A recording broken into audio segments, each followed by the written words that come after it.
How's it going, everyone? As you have probably seen or heard about, there's been an uptick in recent cheater activity in Dead by Daylight, and as always I reached out to the hacker group that makes the cheating software to get some inside information on what exactly is going on.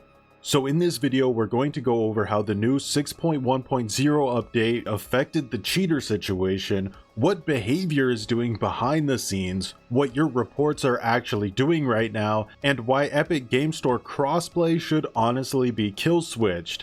Also, if you'd like to know everything there is to know about hacking and Dead by Daylight, I have an entire playlist dedicated to it that'll be linked in the description below. Okay, so our conversation started about True Talent, who was recently stream sniped for basically about 6 hours straight in front of 4,000 live viewers on Twitch. I asked what the deal is there some specific reason that he was being targeted, because in the post-game chat of some of these stream snipes, the cheaters were trying to advertise the website of the hacking software after they sniped True Talent. But according to the administration team of the website, this is just a group of customers who are targeting True Talent, and they don't actually know who they are, which means it's some weird people that are just targeting True for whatever reason. Next, I asked them if there was a correlation between the recent big 6.1.0 update that shook up the meta and the big increase in the amount of cheaters, to which they replied that it actually doesn't have much of anything to do with the update, and is very routine for their sales to pick up heavily in the summertime when kids are out of school.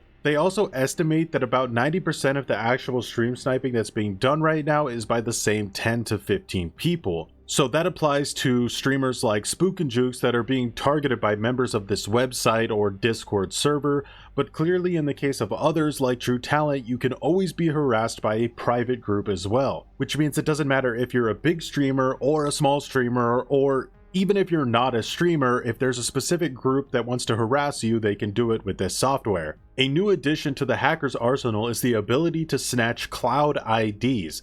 In the past, they were limited to Steam IDs, which made stream sniping console players much more difficult, but they have started to update their stream sniping list with cloud IDs, so console streamers are no longer immune to this unless they play with crossplay off, which makes them a bigger target for normal stream snipers. That said, I was curious if these hackers could do anything more nefarious with these cloud IDs, and fortunately it looks like they cannot, so that is definitely some good news. I then asked them what behavior has been up to on their end, as I haven't heard much at all since the big subtle cheater ban wave that happened earlier this year, and it does look like behavior did do a security update with the 6.1.0 patch, but it wasn't too significant and the hackers were able to get around it the same day. So I wanted to know how often they had been raging since the update, and raging basically means they're hacking very blatantly, and they said about 8 hours every day since the patch came out without a single ban, which is definitely not what any of us would like to hear, especially considering that this is again blatant cheating like flying around and not subtle cheating. The reason for this is because when you play and record video evidence of your match that has a cheater in it, you then have to make a formal ticket, not just an in-game report because those are pretty much worthless, to actually get the cheater banned. And it takes behavior about 2 weeks to get to that ticket and review it. Once they do, obviously the account will be banned, but that's barely going to put a dent in stopping these people from cheating. So in my opinion, behavior needs to allocate more resources, maybe hire more staff to get these tickets processed more quickly.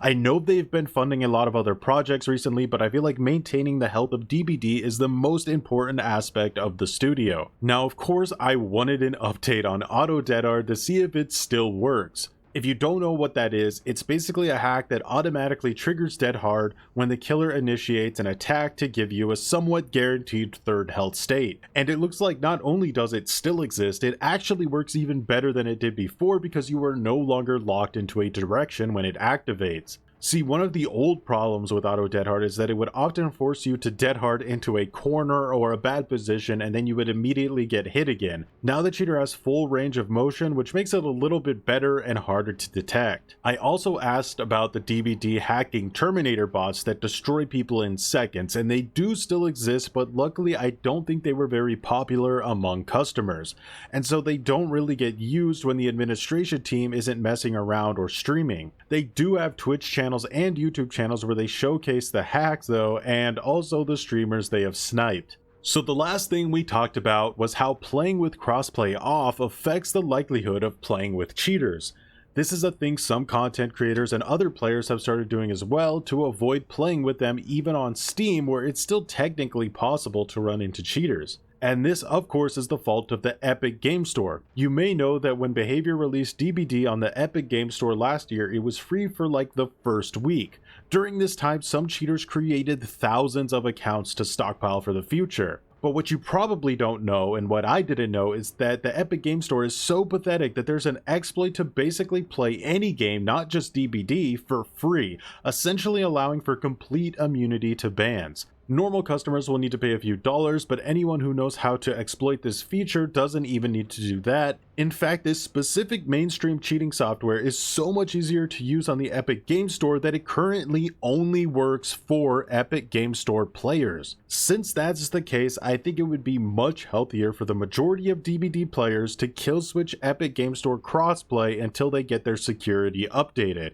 I know that will screw over some players, but it still has to be a much better solution than simply disabling DC penalties exclusively for fog whispers, which seems to be Behavior's current solution. So there you have it. A lot of cheaters are just out of school for the summer, and it feels way worse than before because of skill-based matchmaking consolidating them towards the top of MMR, and this hacking software becoming a little bit more mainstream, which is a bit unprecedented, to be honest. I feel like they're 2 steps away from selling this shit at GameStop. Like I said before, if you want even more in-depth information about the situation, I have an entire playlist filled with it. Also, I appreciate the support, but please be careful where you share this information. The Dead by Daylight subreddit and the DBD forums will most likely ban you because they consider videos like this an advertisement for cheating software. I'm very curious what you all think about the current situation though. Let me know in the comments below. And as always, thanks so much for watching and have a good one.